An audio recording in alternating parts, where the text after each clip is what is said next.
não tão simples de abordar, mas que nós precisamos tratar, que é o tema da igreja e o uso das mídias sociais. Antes de nós começarmos a nossa aula nessa manhã, nós vamos orar ao Senhor, pedir graça para que nos ajude, e depois nós vamos ler a palavra de Deus e vamos ter esta aula dessa manhã. Oremos. Senhor Deus, nós te louvamos e exaltamos, porque nesta manhã podemos tratar de um tema tão relevante, Senhor, tão crucial para a nossa vida moderna de igreja, para a maneira como vivemos cada momento dos nossos dias, lidando com a internet, lidando com mídias sociais.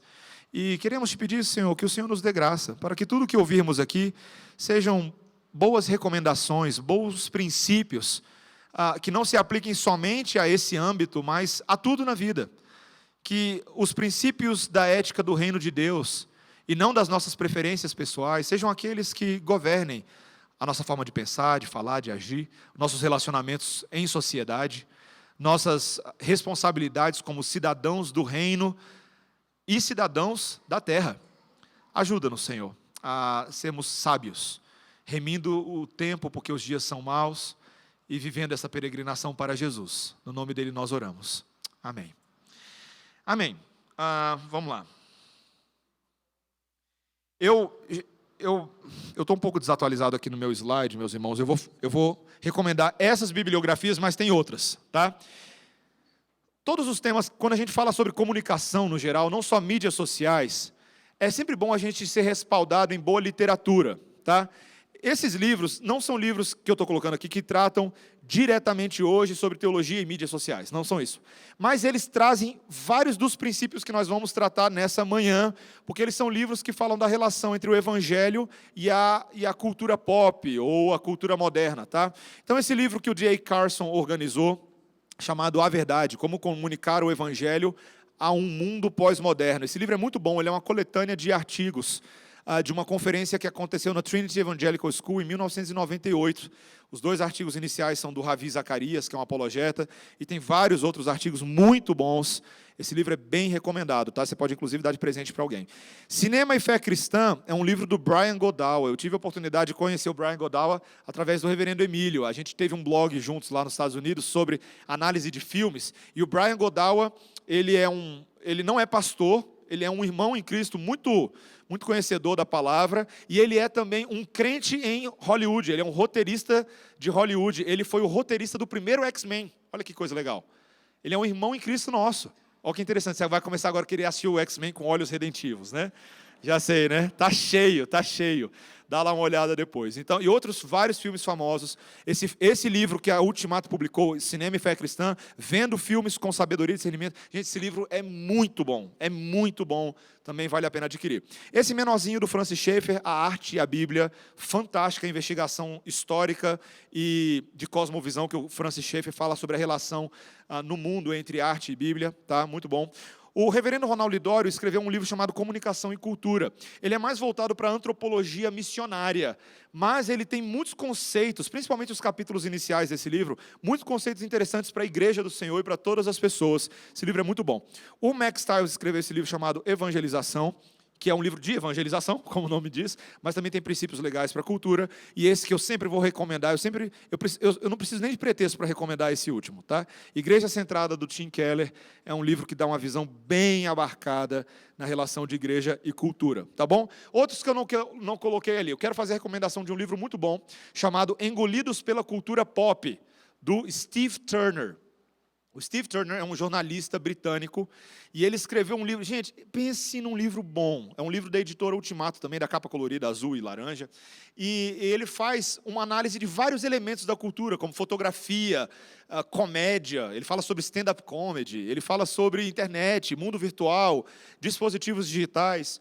Ele fala sobre um monte de coisa, mas ele faz uma análise da cultura dentro da ótica de criação, queda e redenção. Tá? E consumação. Então, sempre tentando extrair coisas boas, criticando aquilo que precisa ser criticado. Então, esse livro é muito bom também. Depois eu recomendo outros livros para vocês. Tá joia?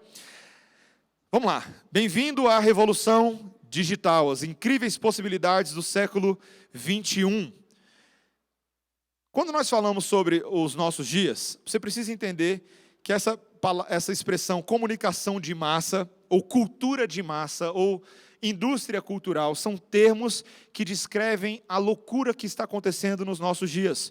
A revolução dos meios de comunicação, desde o final do século XIX, no início do século XX, quando começou-se um movimento mais formal de desenvolvimento de tecnologias das massas. Tá? Tecnologias das massas. A percepção de que era necessário se comunicar com um grupo grande de pessoas e comunicar valores que iriam homogeneizar, iriam uniformizar padrões culturais e certos valores e bens simbólicos. Quando a gente fala de televisão, rádio, jornal, cinema, revistas, publicações impressas no geral, mídia externa, nós estamos descrevendo a grande revolução do século XX e também agora do século XXI. Tá? A nossa era agora já é a era dos laptops, não é mais a antiga era dos computadores. A era dos computadores é antiga, viu, gente? E há quem diga, eu não sou profeta nem filho de profeta da tecnologia, mas há quem diga que também os próprios laptops estão com os dias contados, né? Eles vão dar vazão aos próximos. Nós estamos falando, eu lembro em 2004, eu sou formado em publicidade e propaganda, para quem não sabe. Lá na UNB eu tinha um professor chamado Marcos Vinícius, e em 2004 foi a primeira vez que eu ouvi falar desse conceito de tecnologias de convergência. E olha, ele era o verdadeiro profeta da turma, ele fala, quase um pastor, meus irmãos, né, vai chegar um dia que com o seu celular, isso era 2004, você vai poder ir no banco no seu celular. Você vai poder falar com pessoas em todas as partes do mundo e ver essas pessoas. Olha que legal, 2004, gente. Você vai no celular, você vai fazer encomendas e compras pela internet, você vai fazer tudo sem sair de casa, e aí todo mundo vai ficar relaxado, preguiçoso e gordo, foi o que ele falou. Esse era meu professor. Mas, meus irmãos, o que está acontecendo? Você já assistiu um filme? Você já assistiu um filme da Disney chamado Wall-E? Já assistiu? Esse filme é bem legal. É de um robozinho num planeta e ele fica recolhendo lixo, né? E aí, de repente, ele tem lá uma situação que ele acaba saindo dali para uma nave em que os seres humanos criaram, porque eles saíram da Terra, porque a Terra virou um grande entulho. Eles criaram para si uma nave que é um planeta Terra em forma de nave, alguma coisa assim. E aí, nessa nave, ninguém se levanta para fazer nada. Eles ficam sentados, porque eles resolvem tudo no controle remoto. Eles ficam para cima e para baixo. É bem profético, escatológico esse desenho da Disney. Vale a pena depois você assistir. Mas o que são os nossos smartphones hoje, se não dispositivos que você faz tudo neles? Para pensar, você faz tudo. Você lê a Bíblia neles. Você não lê a Bíblia neles? Muita gente hoje nem traz mais Bíblia física, traz a Bíblia no celular. Você tem as mídias sociais, você tem todo tipo de coisa que você pode fazer neles, certo? E não só smartphones, mas uma série de outros dispositivos digitais que vão interconectando o corpo e tornando o nosso corpo mais digital. Você tem relógio digital, o Google Glass não vingou ainda, né? Talvez alguma variação disso vai ter, mas o nosso corpo está ficando muito digitalizado, né? A internet é o grande bambambam do fim do século passado. O universo sem limites, trilhões de páginas, blogs, vlogs e zorgs, né? A internet surgiu na década de 70, para quem não sabe, nos Estados Unidos, um programa chamado ARPANET, que tinha uma finalidade muito militar num primeiro momento. Eu sei dessas coisas porque eu ensino isso no seminário, tá, gente? Então, não é Wikipédia, não. Mas é interessante que o propósito dela era militar, era criar uma nuvem de computadores, sistemas interligados para armazenamento de informações sensíveis e para interconexão de informações sensíveis.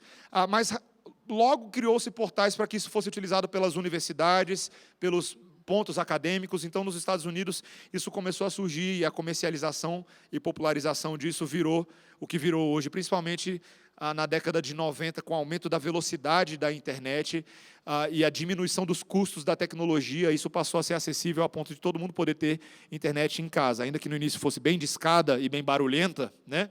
Você lembra do que eu estou falando? Né? E aí, quando entrava, você dava um glória a Deus, porque levou 15 minutos para entrar, né? Mas hoje em dia tem conexão Wi-Fi em todo lugar, e você reclama quando não tem conexão, não é verdade? Você nem sentou para comer, você já está perguntando qual que é a senha, né? E qual que é o usuário. Às vezes você não vai nem pedir nada, você só queria a internet deles, né? As mídias sociais, hoje quando a gente fala de Facebook, Instagram, Twitter, LinkedIn, e todas essas coisas eu vou falar delas logo adiante, tá? O WhatsApp está amarrado, veja que eu coloquei aí. Compartilhamento de mensagens, fotos, vídeos e grupos sem fim, é por isso que você fala está amarrado no final, né? Tá, e YouTube, vídeo, live streaming, eu vou falar dessas coisas logo aqui adiante. Mas eu quero dar uma situação hipotética Eu derrubei água, diáconos. Sairo, eu derrubei água. Eu fui uma criança malvada. Eu não tinha percebido o copo de água. Você pode já trazer um outro, eu te agradeço. Mas molhou o quê? Não, molhou o laptop não. Molhou o laptop não. Nada vai molhar esse laptop. Vamos lá. Situação hipotética do seu dia a dia. Tem um outro copo aqui, não precisa trazer mais não, tá, Sairo? Eu vou proteger esse aqui. Pronto. Vamos lá. Eu vou fazer um recorte. Isso aqui, a primeira vez que eu dei esse exemplo foi na primeira Conferência Reformada de Brasília, tá? Eu criei esse exemplo aqui e era na época das eleições. Então eu vou tentar fazer um recorte do seu dia. Um possível recorte do seu dia de 30 minutos e analisar o que pode acontecer na relação entre você e o seu celular, tá bom? Você pode receber no WhatsApp uma propaganda de algum político que diz que vai salvar o Brasil. Provavelmente isso aconteceu, certo? Nesse período. Obrigado, Sairo. Trouxe mais água ainda. Aguenta aí, aguenta com o político aí, viu, gente? Obrigado, viu, querido? Esse aqui é a encarnação do sermão que eu acabei de falar. Obrigado, viu, Sara? Legal. Uma salva de palmas, viu, Sara?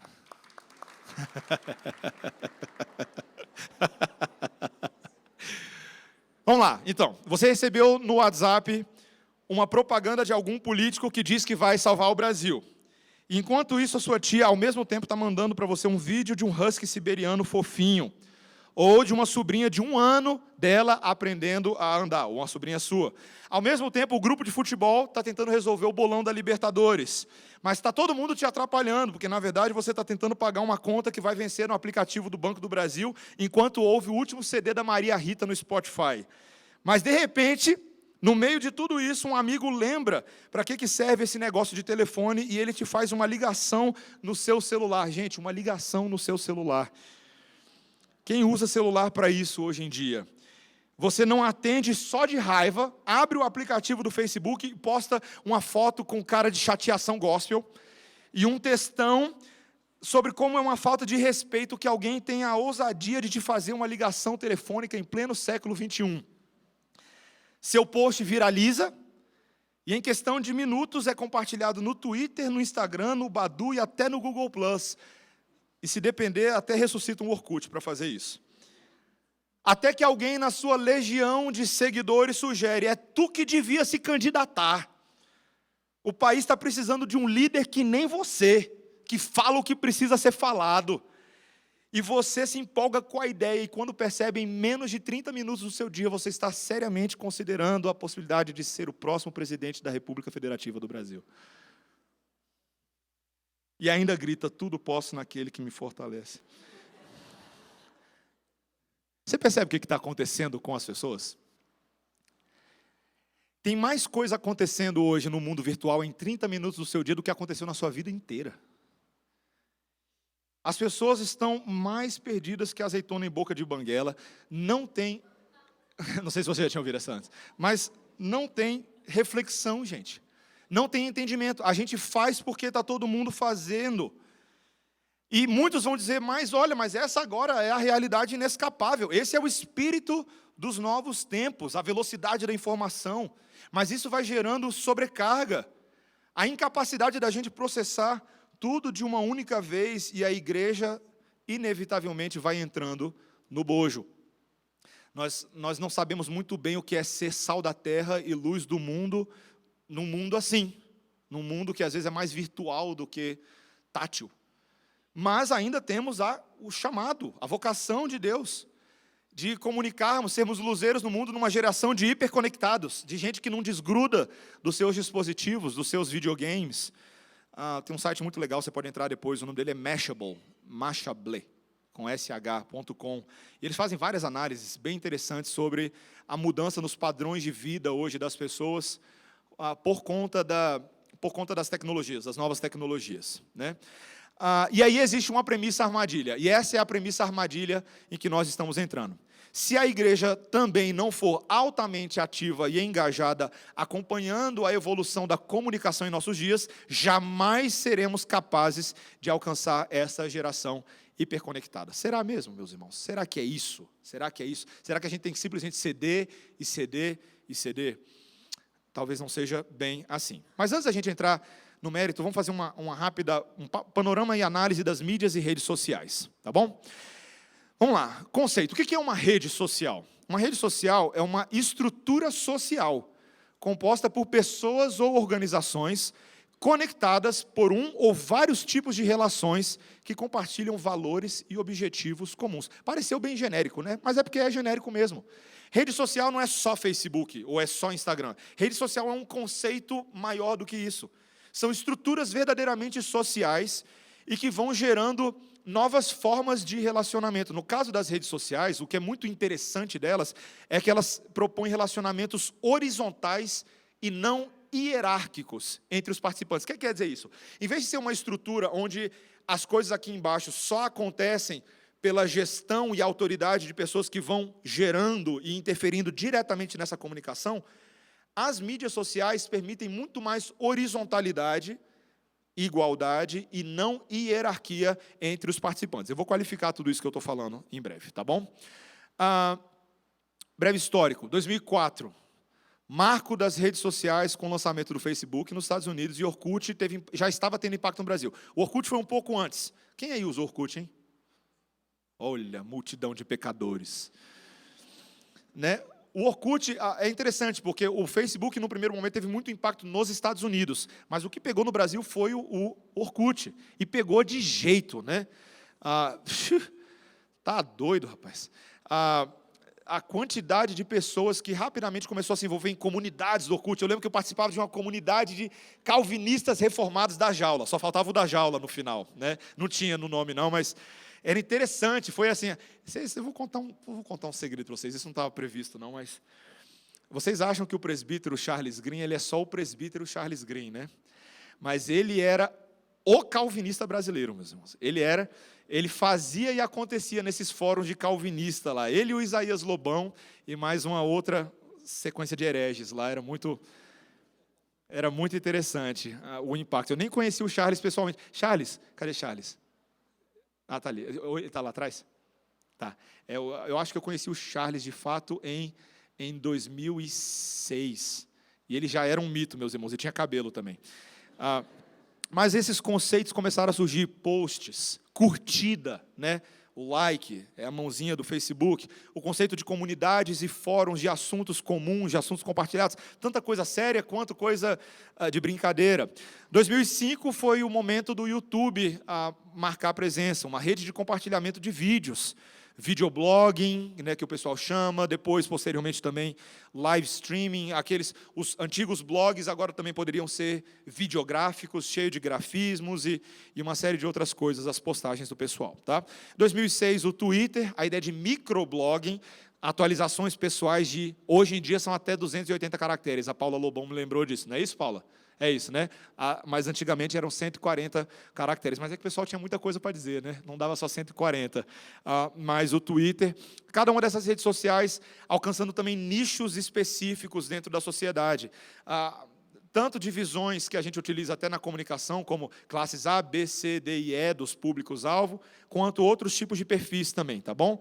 E outras redes diferenciadas, tá bom, gente? Aqui meu objetivo é só dar um panorama. Então, hoje, muita gente usa o Instagram, e tem cada vez mais se utilizado o Instagram, cujo foco são fotos. O LinkedIn, ele é uma rede profissionalizante de currículos, de empregos, de ofertas, demandas. O Pinterest, as mulheres adoram o Pinterest, né? Minha esposa descobriu o Pinterest lá nos Estados Unidos. Uma rede de variedades. O Pinterest, na verdade, tem de tudo, né? Antigamente, ele tinha muito coisas artesanais, coisas que você fazia para casa, mas hoje o Pinterest tem de absolutamente tudo, e até algumas coisas que não são lá tão boas, né? E outras mais antigas. Quem é da época do MySpace? Alguém usou MySpace? Os velhinhos da música aí, né?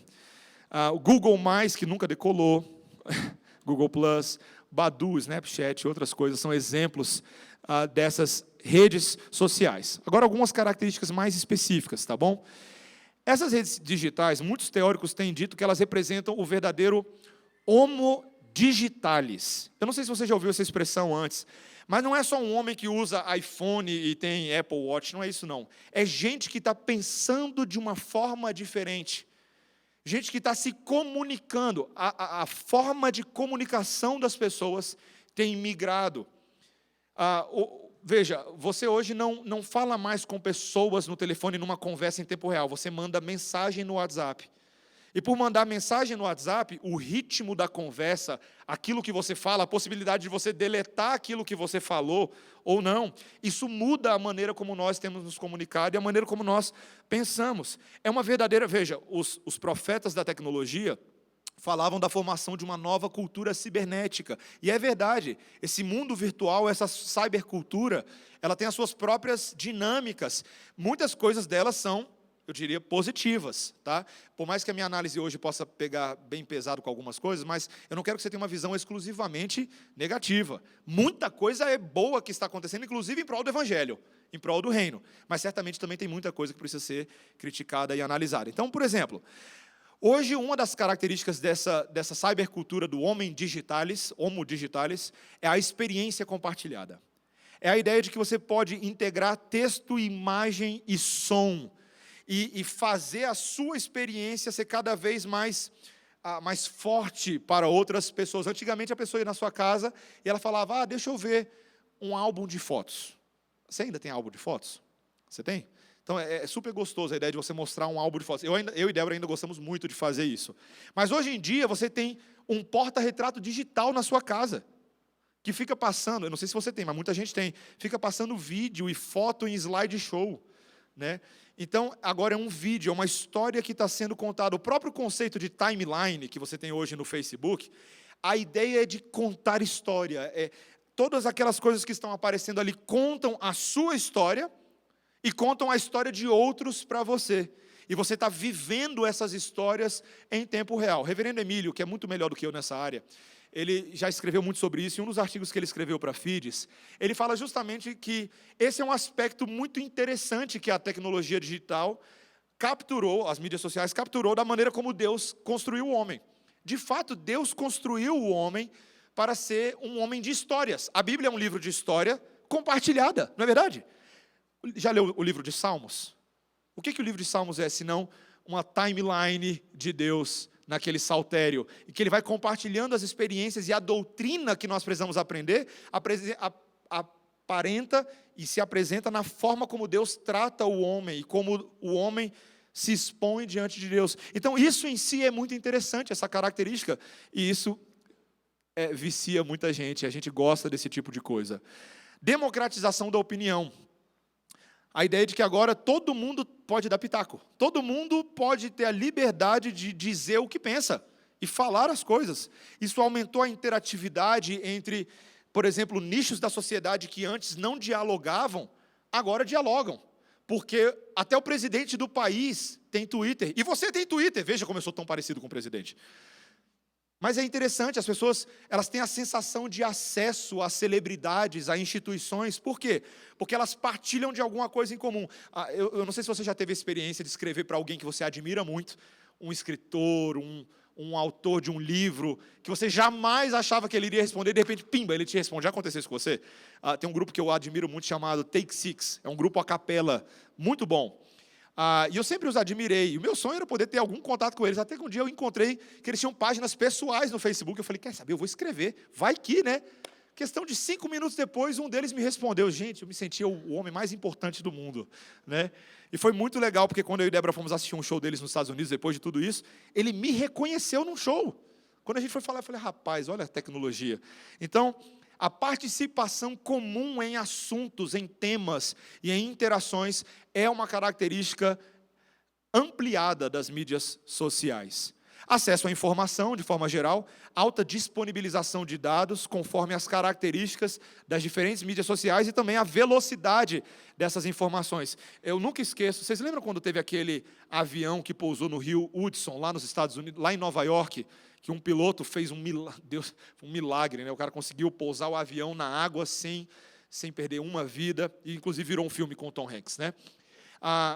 Aquele evento foi noticiado mais rápido pelo Twitter do que a CNN conseguiu fazer. Porque as pessoas que estavam passando ali e viram, literalmente, o avião pousando no meio da cidade, naquele rio cortando a cidade, filmaram aquilo e já jogaram no Twitter. Parece que a velocidade foi 6 minutos maior do que a primeira equipe da CNN chegando, ou da ABC, para fazer a reportagem. Então, imagina um negócio desse. Imagina um negócio desse, que as pessoas hoje podem ser repórter por um dia e por vários dias, porque elas conseguem ver e comunicar informações, claro que não com a qualidade técnica do jornalismo, não com a organização de informações. Isso também leva ao problema do imediatismo e das fake news, né?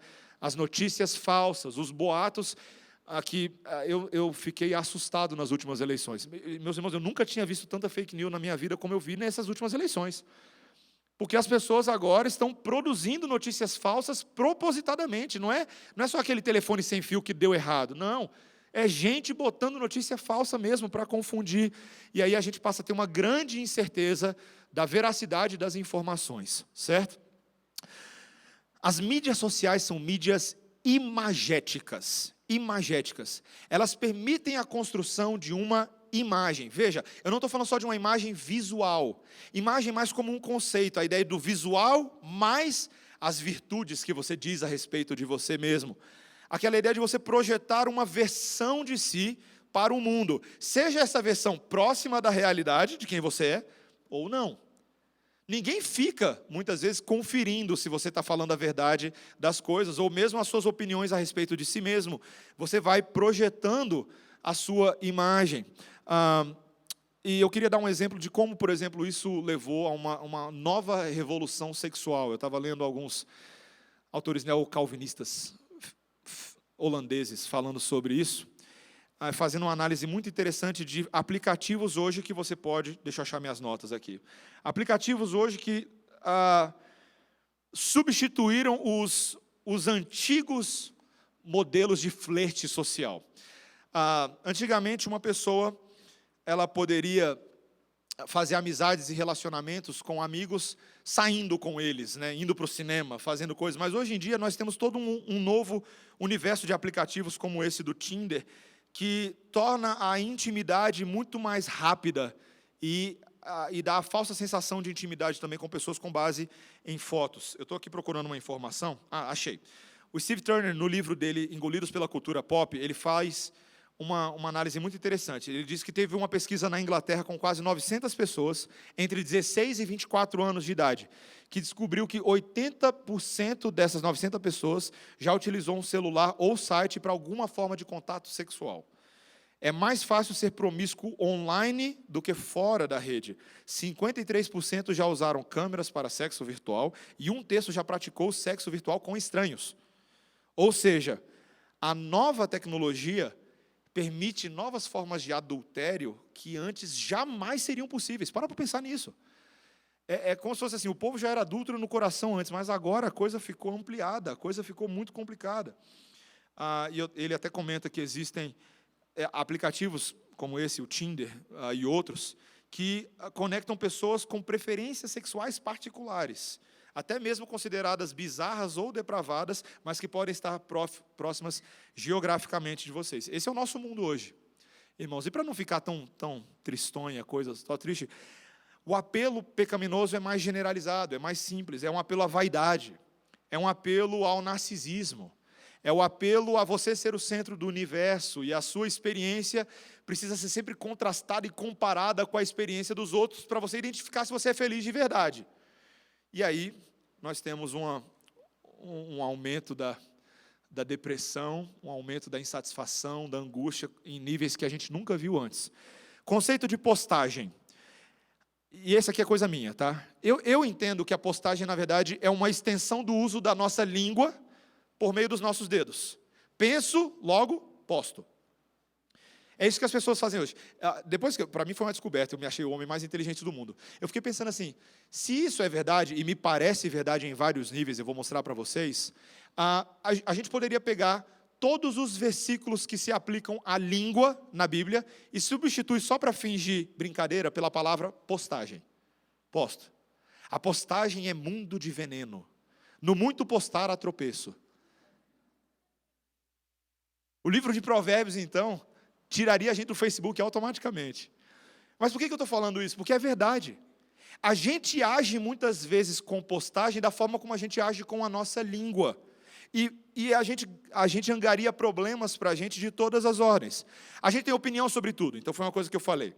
A gente tem uma falsa sensação de conhecimento qualificado. Quantas vezes, não minta para mim, sou seu pastor.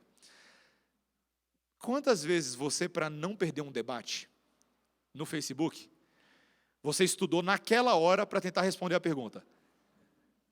Mas você não foi estudar.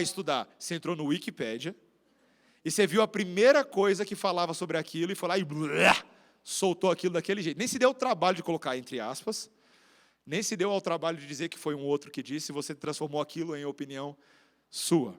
Falsa sensação de conhecimento qualificado. Nós nos sentimos especialistas em teólogos capazes de conversar sobre qualquer assunto a qualquer momento. Certo? Falsa sensação de privacidade. Gente, Facebook, timeline, não é diário pessoal. E ai de você se acha que é assim. Pastor Jonas Madureira tem falado muito sobre a ideia do homem público. O homem público é aquele homem que age com as suas opiniões expostas, mas uma vez que elas são colocadas para fora, eles não têm mais controle sobre ela. Então, hoje tem uma modinha de muita gente que fala assim, minha timeline, minhas regras. Não é verdade. Não é verdade. No momento que você se expôs, que você colocou para fora, você se colocou sob o julgamento de todas as pessoas que estão ali, sejam amigos ou não. Aquilo que você colocou pode ser compartilhado, pode ser reproduzido, pode ser modificado. Então, hoje as pessoas acham muitas vezes que o Facebook é o seu diário pessoal, é o seu diário secreto, e se expõem demais, e saem colocando todo tipo de coisa. Outra característica das postagens é o tal do humor excessivo. Tudo tratado com muita frivolidade, com muito sarcasmo. A gente está na geração dos memes. Tudo vira meme. Tudo vira meme. Ninguém mais tem reputação hoje em dia, não, gente. Acabou esse negócio. Porque você pode ser uma autoridade que deveria ser honrada e respeitada, como a Bíblia manda, mas a gente transforma em meme. E a gente faz chacota, a gente trata tudo com muita brincadeira. Então, veja, essas são algumas das características do universo das postagens. E que geram, de uma forma geral, desafios para a gente, como crentes, em como se relacionar com o mundo das mídias sociais. O primeiro desafio é o desafio do domínio próprio. Controlar sabiamente o tempo com as mídias sociais. Não é só controlar o que você vai postar, é um passo antes disso. É controlar o próprio tempo que nós gastamos com mídias sociais hoje em dia. Seja honesto, eu não vou trazer nenhum dado, nenhuma análise aqui, mas se você fizesse um cálculo de quanto tempo entre checagem do Facebook, Instagram, WhatsApp, você gasta por dia, você cairia para trás do tempo que a gente gasta. Tem pessoas que gastam convencionalmente, normalmente, de 3 a 4 horas por dia. Convencionalmente. Se você juntar a primeira coisa que você fez quando você abriu os olhos de manhã, muita gente faz, né? Abriu o olho de manhã, celular, não é? Aí você foi para o café da manhã. Aí você foi para o trabalho. Chegou no trabalho, aí fez algumas peças lá, jurídicas e tudo mais. Isso precisa esfriar a cabeça. Antigamente você ia para o bebedouro conversar com o pessoal. Agora, e assim vai. No almoço, às vezes você não almoça com ninguém, você passa o almoço inteiro no celular. E aí você volta para o trabalho, mais celular. E de manhã tá. O nosso tempo tem ido por água abaixo com mídias sociais. Eu não estou discutindo aqui agora se o tempo na mídia social está sendo produtivo. Pode ser que seja. Eu não estou demonizando as mídias sociais. Você pode fazer muita coisa acontecer hoje por meio do seu celular. Porém, também vem misturado com muito desperdício do nosso tempo. Só para não parecer que sou eu que estou trazendo totalmente alguns desses conceitos aqui, acho que os 7 primeiros que a gente vai ver aqui são dicas que o reverendo Augusto Nicodemos deu para o uso das mídias sociais e outros que eu fui inserindo também, tá bom? Eu vou pontuando. Então, domínio próprio. Guarda as perguntas aí para o final, tá bom? Pureza de mente. Nós não devemos e não podemos compartilhar notícias, vídeos e postagens que promovem a iniquidade. Meus irmãos, a Bíblia é tão clara quanto a isso. 1 Tessalonicenses, capítulo 4, versículo 5, nos incentiva a termos uma mente santa. Sermos santos, como o nosso Deus é santo. Vamos abrir rapidamente aí em Efésios, capítulo 5. Efésios, capítulo 5 é um bom texto para nos dar uma base ética e santa, até mesmo para o uso das mídias sociais. Efésios capítulo 5.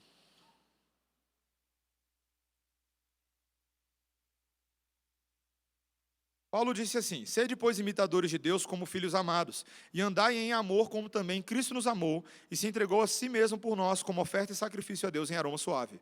Mas a impudicícia e toda sorte de impurezas ou cobiça nem sequer se nomeiem entre vós, como convém a santos, nem conversação torpe, nem palavras vãs ou chocarrices, coisas essas inconvenientes, antes, pelo contrário, ações de graças. Sabeis, pois, isto: nenhum incontinente ou impuro ou avarento que é idólatra tem herança no reino de Cristo e de Deus. Vocês conseguem perceber o peso que Paulo dá a essas palavras? Que ele não está brincando com isso, ele está falando: sejam firmes, sequer se nomeiem certas coisas entre vocês.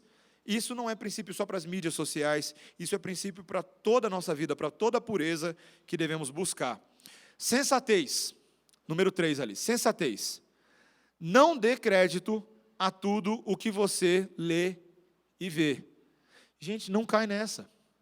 Tem muita gente passando notícia para frente que sequer leu, nem leu, mas se chocou pela manchete. Não se engane, tem gente que faz manchete hoje para você nem ler, só para você cair na manchete. E aí o que você faz? Você passa para frente, e aí depois fica você metade da sua tarde pedindo desculpa em todos os grupos que você mandou, porque você descobriu que não era verdade.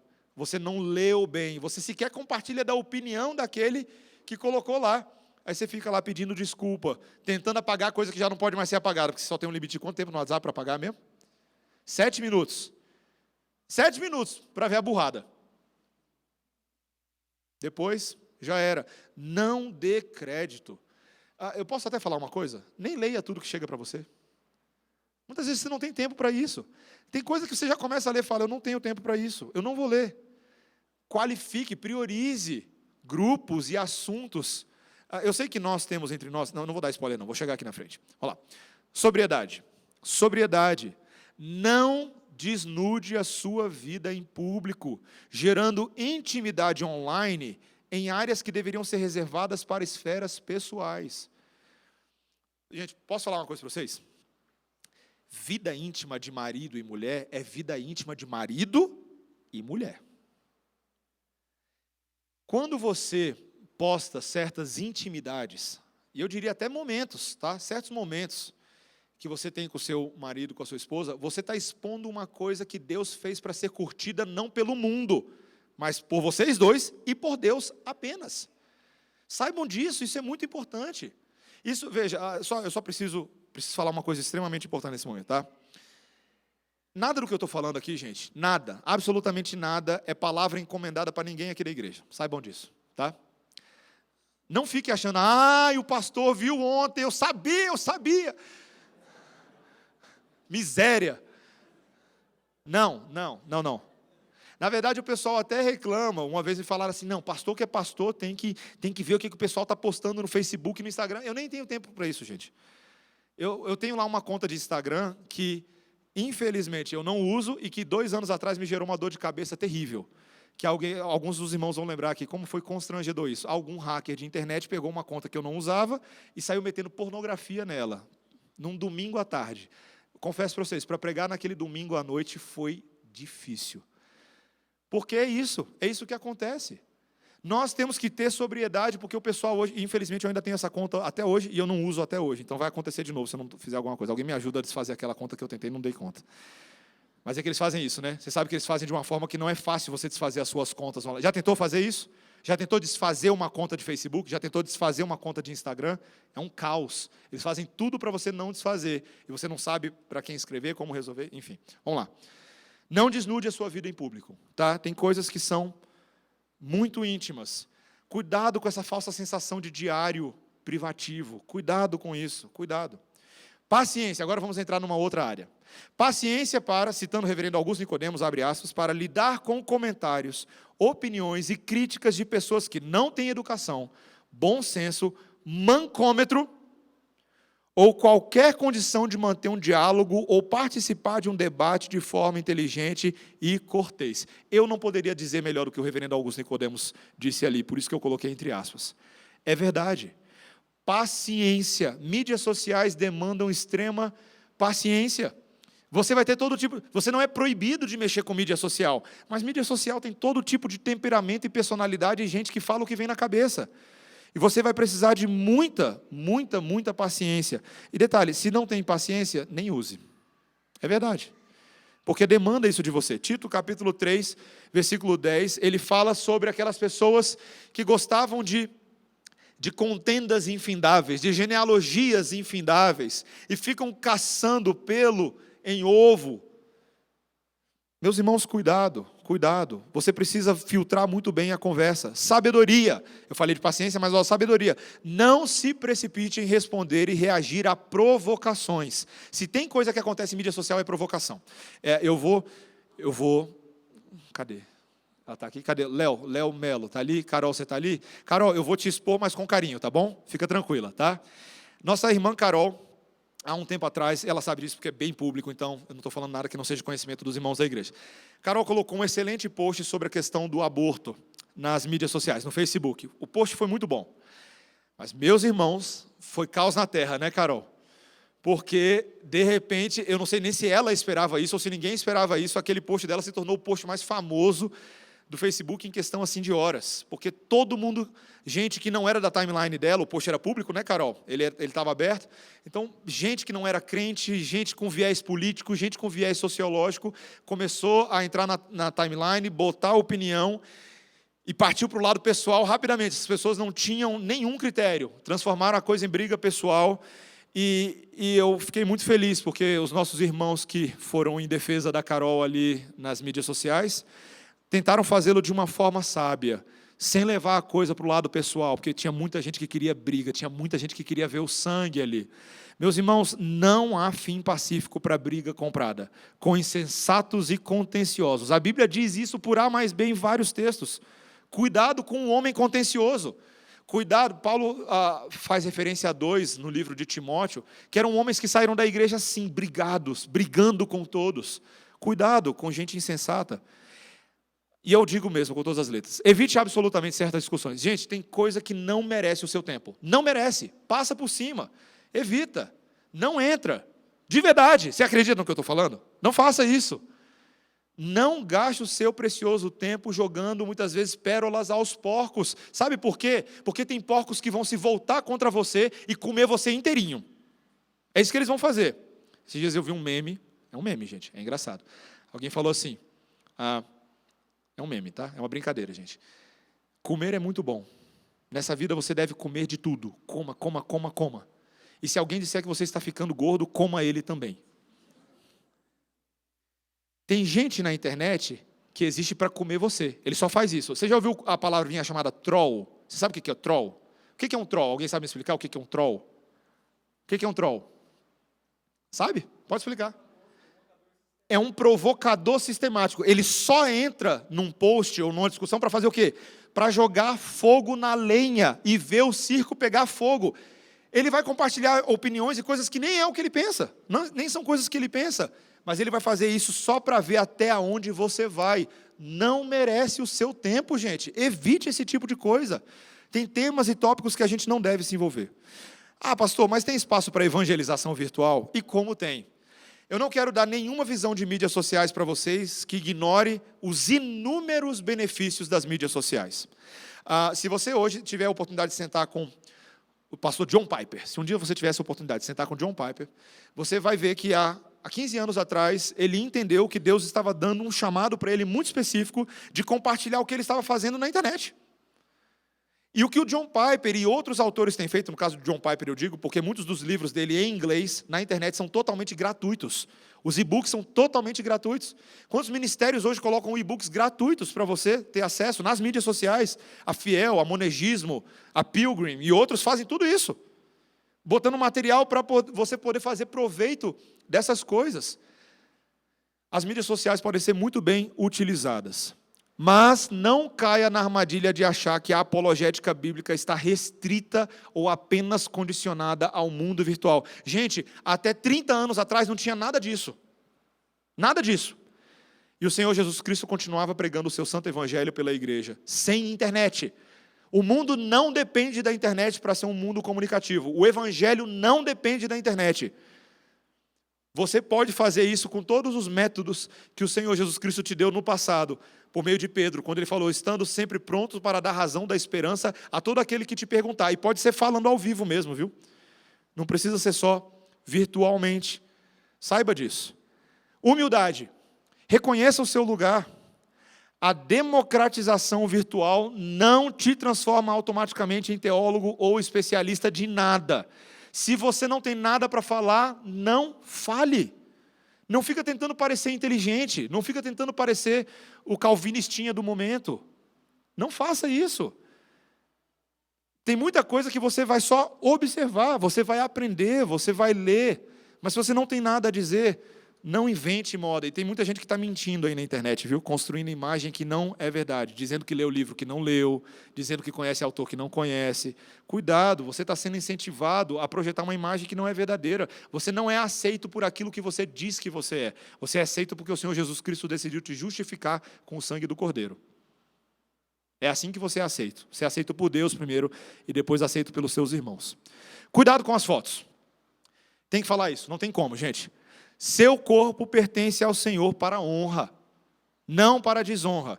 Olha, meus irmãos, ano retrasado, eu acho que ano 2015, quando a gente estava lá na Semear ainda. Meus irmãos, começou uma discussão que eu não sabia onde meter a cara. Cláudio lembra disso. As meninas queriam saber, as meninas, as moças, as mulheres, queriam saber o que era ou não apropriado para roupa de internet. Eu falei, gente, vocês querem o quê? Que comece a dar a regra de Assembleia de Deus aqui? É verdade. Qual é o tamanho da saia? Ah, é acima do joelho? Pode. É abaixo do joelho? Não pode. Ah, e a roupa? Férias em Búzios. Pastor, pode ou não pode postar roupa de biquíni? Pastor, pode ou não pode roupa de maiô? Não, mas é biquíni barra maiô. Não, eu estava de short. Gente, eu não vou ficar fazendo isso com vocês. Até porque o que a Bíblia diz para a gente não é qual é a roupa que você tem que usar, mas que existem sim parâmetros culturais que todo mundo sabe e não precisa fazer muita força, que ou apontam mais para a modéstia e para a piedade, ou mais para a sedução. Veja, não é difícil julgar as motivações do coração pelas fotos que você posta. Até o ímpio sabe disso. Gente, até o ímpio olha as suas fotos e fala, espertinho. Ele sabe. Por que você quer uma regrinha? Muitas vezes, quando você quer uma regrinha, sabe o que o seu coração está tentando fazer? Justificativa para pecar. Pronto, falei. É o que a gente quer. A gente quer saber o limite ali do limite no qual... Olha, meus irmãos, vocês não sabem como que nós do conselho já tivemos dor de cabeça com isso. Porque às vezes as pessoas querem de nós uma regra, uma forma de ser, em vez de elas começarem a julgar as motivações do seu coração. Julgue as motivações do seu coração em colocar certas fotos. Olha, não vai ser o conselho da Semear, ou da Redenção aqui no caso, que vai ficar censurando ou proibindo, ou dizendo, são os relacionamentos saudáveis que vão gerando percepções. E de vez em quando, sim, a gente vai emitir as nossas opiniões, mas você deve ser capaz também de pensar nisso. Você deve ser capaz de julgar. E na dúvida, não poste. Vai funcionar para tudo que eu vou falar aqui. Na dúvida, não coloca. É mais fácil. Assim, tá joia? Cuidado com o humor em excesso. Ninguém te levará a sério quando você quiser tratar de uma coisa relevante, se tudo o que você faz nas mídias sociais é compartilhar meme, piada ou chacota com a cara de alguém. Cuidado, eu não sei, hoje a gente tem vivido... Eu sou um pastor que eu gosto muito de humor, eu gosto bastante. Eu acho, inclusive, que pode ser uma ferramenta que ajuda até mesmo com a retórica, certo? De vez em quando, no sermão, eu me utilizo dela de forma qualificada, mas o humor tem seu lugar, seu momento e sua extensão. Hoje a gente vive numa sociedade que faz brincadeira com tudo. Tem certas questões que não são motivos de brincadeira, irmãos. Tem coisas com qual... algumas coisas eu vou falar bem abertamente, tá? Eu vou dar nome aos bois. Vamos lá. Qual é a relação que eu e você devemos ter com as autoridades do nosso país? Respeito e honra e obediência. Respeito, honra e obediência. Gente, de verdade, se tinha uma coisa que eu nunca consegui, e eu ainda não consigo, e me arrependo nas vezes que os meus dedos resvalaram, e eu acabei compartilhando o que eu não devia, é de fazer chacota com as nossas autoridades. Eu lembro que eu ficava constrangido pela Dilma, sabia? Porque o que tinha de canal no YouTube que fazia chacota com a cara dela não era brincadeira. Fico constrangido pelo Bolsonaro, fico constrangido até pelo Lula. Sabe por quê? Porque a gente passa do limite. A gente passa do limite. Não é só por ser ex-presidente, não, é por ser humano, por ser imagem e semelhança do Criador, criado dessa forma, ainda que não seja regenerado. Mas ele foi criado por Deus e deve ser tratado com o máximo da dignidade. Meus irmãos, isso é muito sério, isso vale para todo mundo. Eu dou glórias a Deus porque o reverendo Gustavo Vila, da Igreja Presbiteriana do Guaraú, há um tempo atrás, quando teve o falecimento do netinho do Lula, ele teve coragem de falar algumas coisas nas mídias sociais que ninguém estava falando. E ele falou assim, nesse momento a gente tem que orar por consolo, por conforto, por respeito, porque é ser humano criado por Deus, gente. Você sabe de uma coisa? Você sabe quando é que todo mundo aqui, ou não todo mundo, mas muita gente vai estar em maus lençóis, se o Senhor converter o Lula e ele virar irmão nosso? Já imaginou? Já imaginou? O Lula sai da prisão e ele entra, ele vira membro da Igreja Presbiteriana Redenção. Já imaginou onde é que você vai meter a sua cara? Poderia acontecer? Poderia. Devemos desejar que isso aconteça? Sim. Devemos orar por isso? Sim. Não para que ele vire membro da Redenção, não é isso que eu estou falando, só. Não me entendo errado, não é isso que eu estou falando. Não. O que eu estou falando é, devemos orar pela conversão de todas as pessoas. E se tudo o que nós fazemos é fazer chacota da cara delas, a gente não vai ter oportunidade para tratá-las como irmãos, ou mesmo tratar como seres humanos dignos por Deus. Deu para entender a mensagem? Deu? Então vamos praticar. Assuma a responsabilidade, estou quase terminando. Veja, olha que interessante. Ah, pastor, então quer dizer então que eu não posso postar nada nas mídias sociais? Que eu tenho que sair de tudo? Não, não é isso. Mídias sociais são sim uma oportunidade para a gente falar a verdade. A verdade de Deus, não a sua verdade. A verdade da palavra. Não se esquive dela. Mas meça cautelosamente as palavras, evitando a polêmica pela polêmica. A polêmica como fim em si mesma. Gente, tem gente dos nossos que às vezes gosta da polêmica. Você sabe, a gente sabe que a gente coloca certas perguntas no YouTube, ou no Facebook, perdão, que são só para provocar. Que você sabe que a discussão ali não vai ser a melhor discussão, que ela foi feita já de uma forma a induzir a provocação. Lembra, você é responsável pelas palavras que saem da sua boca e dos seus dedos. Você é responsável. Assuma a responsabilidade por elas, inclusive pelas consequências que virão por aquilo que você colocar. E a glória de Deus, sempre, sempre, sempre pergunte. Eu deveria ter colocado 3 vezes. Sempre pergunte, isso trará mais ou menos glória para Deus? Qualquer coisa que você for postar, qualquer coisa que você for compartilhar, qualquer assunto, você sempre deve perguntar, essa coisa específica, esse tema, vai trazer mais ou menos glória para Deus? O que orienta o uso das mídias sociais é a ética da palavra, e não possíveis censuras ou preferências do seu pastor ou do seu presbítero. Não. O seu coração está cativo primeiro ao Senhor, na palavra. Nós estamos aqui para ajudar você a enxergar a palavra. E ver, pense, reflita. Eu e você que somos desse nosso contexto, temos sido incentivados continuamente a termos uma reflexão, uma cosmovisão pensada, trabalhada. Quando em dúvida, não poste. Aquilo que não procede de fé é o quê? O quê na Bíblia? O que não procede de fé é o quê? Pecado. Não tem meio termo. Ou está procedendo de fé, quando a gente diz procede de fé, é pensado, trabalhado em Deus, ou é pecado. Não tem a possibilidade. Ou você está agradando a Deus, ou você está agradando o mundo. Ou você está agradando a Deus, ou você está agradando o diabo. Ou você está agradando a Deus, ou você está agradando as concupiscências da sua carne. Essa forma mais radical de ver as suas postagens ajuda você a ter um filtro bom, sabia? Se você pensar bem naquilo que você está colocando, tá bom? Minha aula eu terminei. Vamos para as perguntas. Alguma pergunta? Vamos lá, Péricles.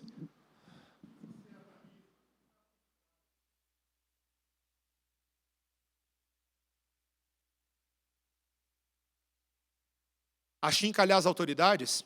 O que está por trás disso? Eu acho que a gente está criando uma nova cultura, no qual o brasileiro se sente muito livre para dizer qualquer coisa. Gente, eu não sou a favor de censura, de golpe, nada disso. O que eu estou falando é o seguinte, nós temos perdido cada vez mais os filtros na pós-modernidade. A pós-modernidade, ela é altamente relativista, ela é altamente individualista. O que me faz feliz é tão somente aquilo que importa para mim. E a mídia social empodera isso. Ela permita que eu seja âncora do meu próprio programa de televisão, se eu tenho um canal no YouTube, não é verdade? Ela permite que eu seja o próprio colunista da minha própria revista Veja, se eu tenho um blog. Então, ela dá a falsa sensação de que eu sou uma grande autoridade. E isso me torna uma pessoa muito... As pessoas são muito também polarizadas, né? As mídias sociais têm tornado elas muito polarizadas. Não importa você dizer alguma coisa, tem que dizer para marcar, para impactar. Então as pessoas falam coisas terríveis, coisas que elas jamais... Olha, gente, um detalhe. Tem gente falando coisa em mídia social que ela jamais diria numa conversa 1 a 1.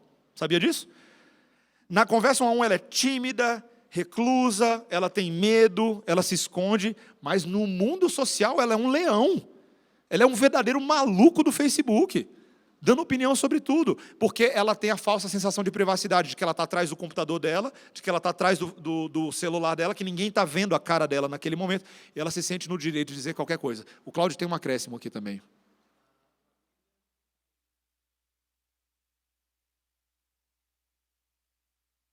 O Cláudio lembrou que na Bíblia a rebelião contra as autoridades é a marca de todo pecador profundo e de todo falso profeta. Durma com essa. Sim, Ranúzia, minha mãe.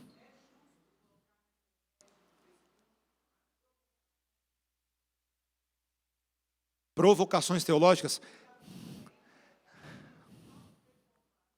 Sim.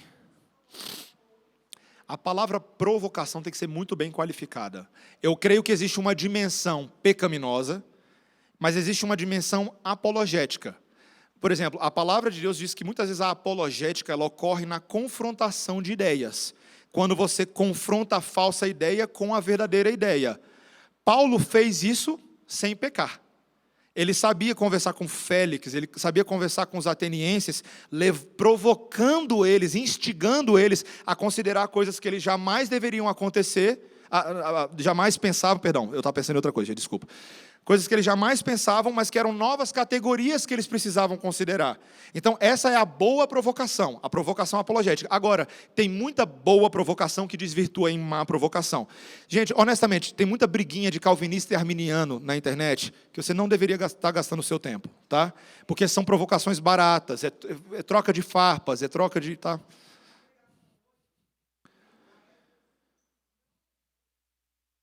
Uhum, sim. Exato. Isso, ele não queria questionar a autoridade de Deus ali.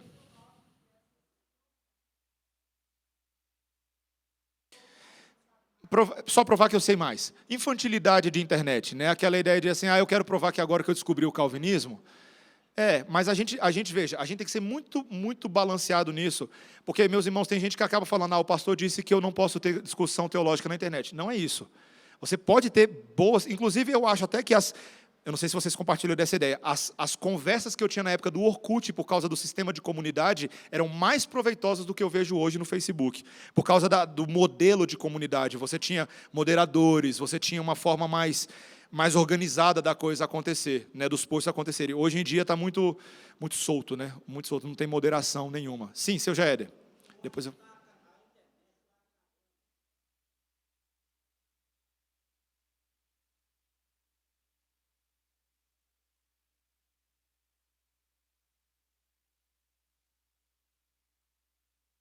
Meditar do meu coração. É muito rápido, né? Ele vive de forma muito veloz, ele não para meditar, para mastigar. Meditar e mastigar, né? Mastigar, qualquer bom dentista vai falar para você que você tem que mastigar bem, porque senão seu estômago vai começar a sofrer. Ruminar. Sim. Eu vou para lá primeiro e depois eu volto aqui, tá, gente? Porque foi lá primeiro. Sim, Nayane, vai lá.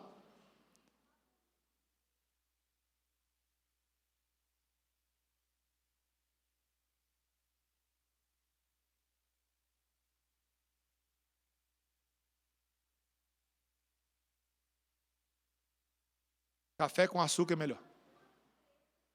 Uma coisa que aos olhos dela era simples e se viram.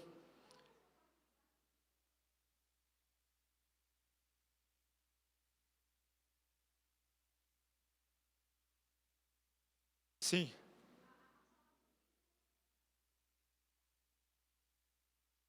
Sim.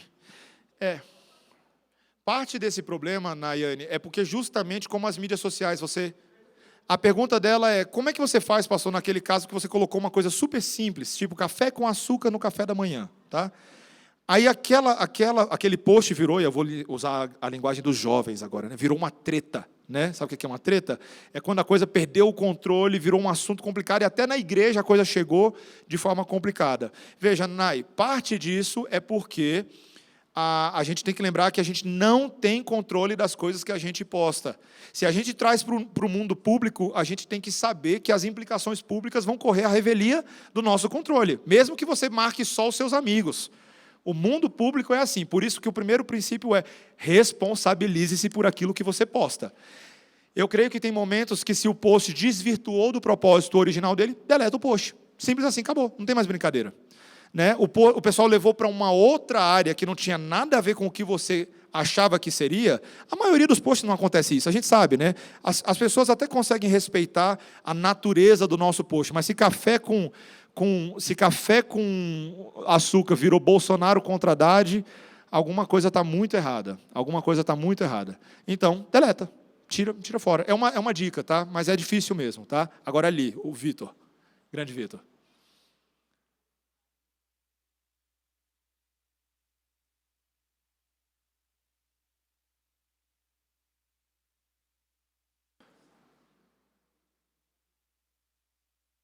Aham.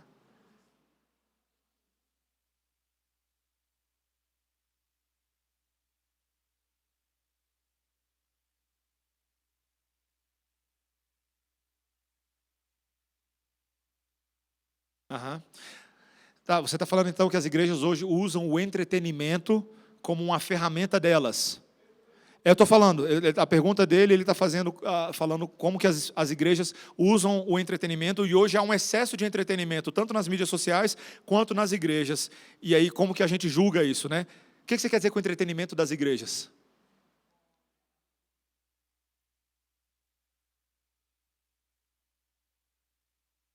Ah, tá. Muitas vezes elas não vão encarar isso como entretenimento da forma como a gente está dizendo, né? Entretenimento no culto. Eles vão usar isso como ferramenta, né? Ferramenta para atrair. Infelizmente, hoje, o entretenimento, porque ele causa impacto, a gente depois no livro de Steve Turner, vocês podem ler o impacto da risada, as sensações químicas que uma risada faz numa pessoa, né?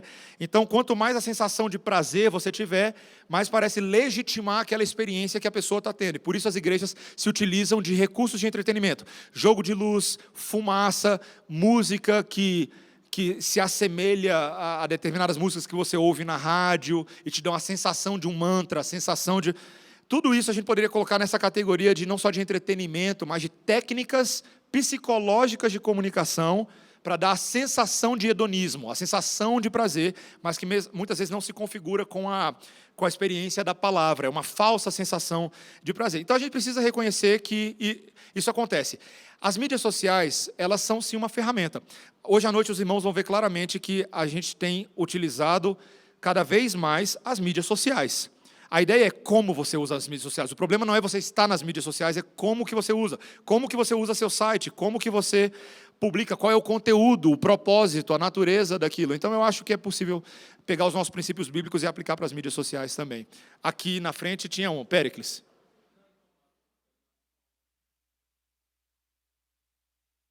Da Simone Quaresma. Vocês ficaram sabendo o que aconteceu com a nossa irmã Simone Quaresma esses dias?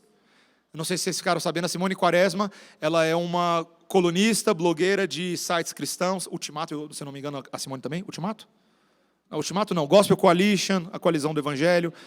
Mulheres Piedosas, perdão, falei Ultimato, mas está pensando em Mulheres Piedosas. A Simone, ela é uma irmã em Cristo, uma educadora cristã, e foi falar sobre disciplina, sobre o fato de que pais devem implementar a vara na disciplina dos seus filhos. E ela, inclusive, falou que, no caso de crianças menores do que 1 ano de idade, o pai e a mãe deveriam dar um tapinha leve para sinalizar aquilo. E aquilo causou caos na terra. A revista Crescer, da época, fez uma matéria trucidando a Simone e os evangélicos fundamentalistas dos quais ela é representante. Qual é a sua pergunta?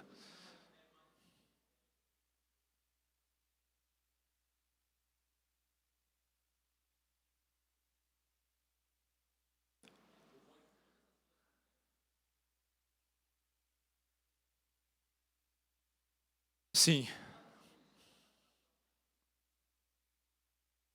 Não é contra Simone, é contra os cristãos, contra o evangelho, contra a palavra de Deus. Contra a palavra de Deus, né? Sim, a gente deve, veja, e foi feito essa semana, muitos foram em defesa da Simone. O próprio Gospel Coalition, Franklin Martins, a Rendrica Vasconcelos, esposa do pastor Ronaldo, fez uma carta dizendo, olha, tudo que ela falou é o que a Bíblia diz e nós cremos nisso. Nós, os cristãos reformados, cremos nisso, e cristãos protestantes cremos nisso. Então, veja, assumir a responsabilidade das suas palavras. A Simone não é boba, tá, gente? Só para vocês saberem, a Simone não é bobinha. Ela sabia que esse tipo de coisa poderia acontecer. Assim como eu, pastor Mateus, quando eu prego nesse púlpito e sei que os nossos sermões vão para o YouTube depois, significa que eu sou responsável por absolutamente cada vírgula que sai da minha boca. E eu falo em meu nome, falo em nome do Conselho da Igreja, em nome da redenção. Então é muito sério. E meus irmãos, mesmo que não fosse para o mundo da internet, mesmo que fosse só na igreja local, cada um de nós somos responsáveis por aquilo que falamos diante de outros. Nosso tempo já estourou, tinha bem ali, e depois o Lucas e a gente fecha, tá bom? Você tinha, Joy? Eu vou aqui primeiro, depois vou ler, Lucas, a sua fica para a próxima, tá bom? Joy, vai.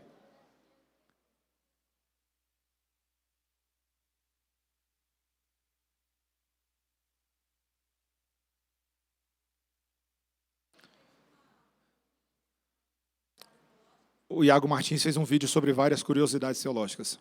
Um tweet.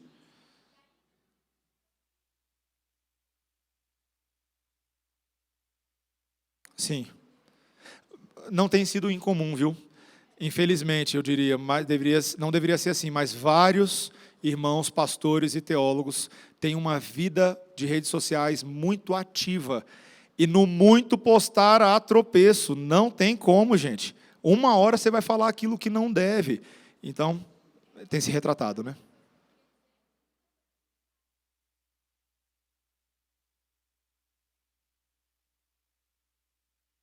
Ah, tá.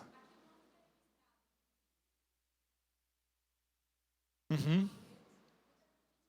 Ah, tá. Tem uma coisa importante que eu preciso falar. Sim, sim. Sim, perfeito. Perfeito. Na verdade, estava aqui nas minhas notas, mas eu não falei. Gente, isso é muito importante. A Joy levantou um ponto muito importante. Pastor, eu posso postar coisas que estão acontecendo no culto? Meus irmãos, ou você cultua ou você posta. Quando você posta, veja, mais uma vez, eu sei que tem muitos irmãos que fazem isso. Muitos irmãos. Quando você está postando, você está querendo legitimar a sua experiência e até dizer que você está tendo uma coisa boa. Provavelmente na sua cabeça, naquele momento, isso é uma coisa muito boa. É uma coisa ótima. Olha que música maravilhosa que nós cantamos. Olha que trecho desse sermão. Olha que bênção a ceia do Senhor. Meus irmãos, sim, são coisas boas. Mas ao fazer isso, você está dizendo para o seu coração que a sua experiência só está sendo legítima se você está postando ela. Mesmo que você não poste, como todos os crentes fizeram ao longo de toda a história da igreja, você ainda está cultuando ao Senhor. Você não cultua ao Senhor só se o seu rosto estiver nas mídias sociais ou se a sua experiência estiver. Então nós estamos dando uma recomendação para a igreja. Alguém poderia achar assim, isso é coisa de vocês presbiterianos. Não, a gente está indo pelos princípios bíblicos do culto a Deus. Veja, eu já até falei de púlpito, eu sou mais favorável que na igreja você não use a Bíblia no celular do que você usar a Bíblia no celular, que você traga uma versão impressa. Por que eu quero dizer com isso? Apesar de eu estar usando meu iPad hoje. Mas por que eu estou falando isso? A minha Bíblia está aqui. Porque no celular você não tem controle de notificação. O que acontece com o seu celular? A menos que você realmente coloque no horário do culto, modo avião. Mas, meus irmãos, posso contar um segredinho para vocês? Um segredinho? Vocês estão vendo essas câmeras todas que tem aqui? Elas filmam o culto todinho. Isso é câmera de segurança nossa da igreja. Tá? A gente não fica fazendo chamada depois do culto para ver quem veio e quem não veio. Mas quando a gente tem que ver, por algum motivo qualquer que seja, essas câmeras, é constrangedor a quantidade de pessoas que estão vendo mídias sociais no culto. No culto, Facebook, WhatsApp, respondendo mensagem. Por quê? Porque aquela Bíblia que é uma bênção que está no seu celular, abriu espaço para uma notificação. E o seu dedinho, como o meu, é nervoso. Você quer ver o que está na notificação. Aí você vai lá e clica. E quando você clicou, acabou. Você já perdeu o sermão, você já perdeu a aplicação do texto. E aí depois você fica correndo atrás do prejuízo. Entendeu? Veja, tudo que eu estou falando para a gente, queridos, são princípios que eu acho que vão melhorar a nossa prática do culto.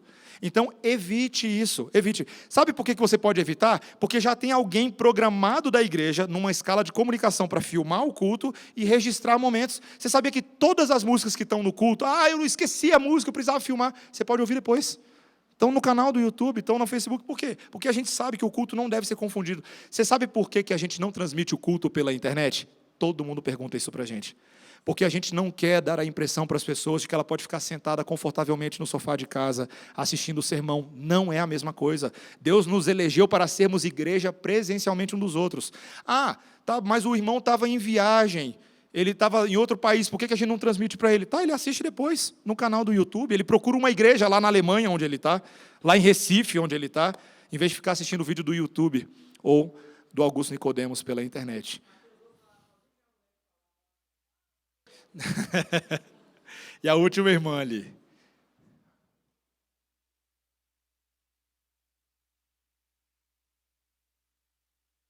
Formalmente não, mas recentemente tem saído mais publicações de pastores que são secretários de assuntos pastorais, como o reverendo Valdeci e outros, para orientar pastores nessa área. Ela perguntou se a IPB tem uma norma, um conjunto de regras para regular como os pastores devem se portar nas mídias sociais. Não existe hoje, formalmente, institucionalmente, mas tem melhorado. Tem muito pastor, gente, que está vacilando nas mídias sociais. Muito pastor.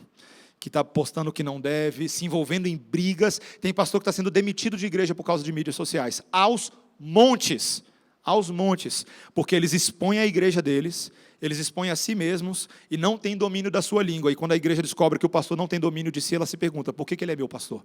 Ele não tem domínio, ele não sabe. Então a gente precisa ter muito cuidado com isso. Irmãos, eu espero que a gente possa ter trabalhado alguns princípios que valem para todos nessa manhã. Novamente, eu quero falar uma coisa muito importante. Não achem de verdade que nós estamos fazendo essa aula nessa manhã porque a gente está lidando com um problema ou outro individualmente. Ou a gente está mandando uma cartinha recomendada para alguém. Não é verdade. Nós queremos fazer essa aula desde o ano passado, não é, Cláudio? Esse assunto é um assunto antigo e que nós temos pensado. Sim, Jefferson, presbítero.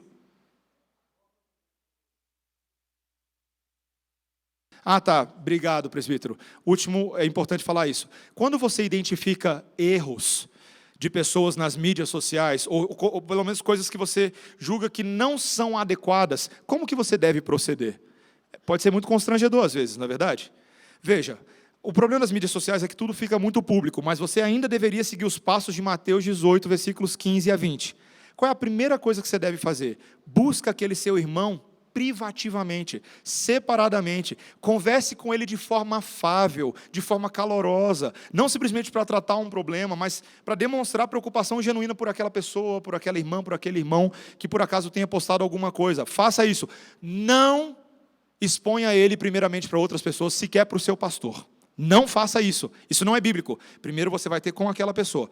Porém, se a natureza daquilo que foi postado ou colocado é muito grave ou problemática, então você deveria buscar sim o seu pastor. Busque o seu presbítero, porque pode ser um assunto muito mais difícil de lidar. Tem coisas que necessitam de muita sabedoria, de muita cautela, tá bom? Então, esse é o passo. Primeiro procura a pessoa. Se a pessoa não te deu ouvidos, ela não viu nenhum problema e continua postando aquelas coisas, chame mais uma pessoa de confiança, talvez um pastor, alguém mais sábio, alguém mais velho, que possa ajudar com isso, mas só entre vocês dois, siga os passos de Mateus, para que não haja necessidade de chegar naquela...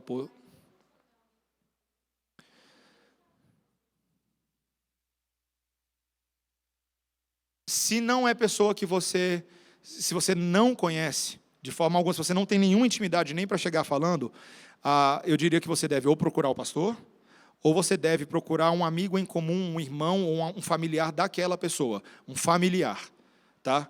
Porque é a forma de você ainda restringir o campo de acesso. Agora, meus irmãos, sejam cuidadosos com as admoestações. Tem muita gente que está vindo reclamar com o pastor que está sendo ferida por admoestações mal calculadas, muito ferozes, muito duras. Seja amoroso. Meça as suas palavras, fale com amor, fale com carinho. Sabe por quê? Porque às vezes a pessoa postou e ela nem percebeu o mal que ela fez. Quando a pessoa é ignorante do mal que ela fez, você tem que ser ainda mais cauteloso, porque é possível que ela não saiba. Então, tá? Seja cauteloso, seja amoroso. Tá bom, irmãos? Nós vamos tirar uma foto todo mundo juntos. Eu vou orar para terminar.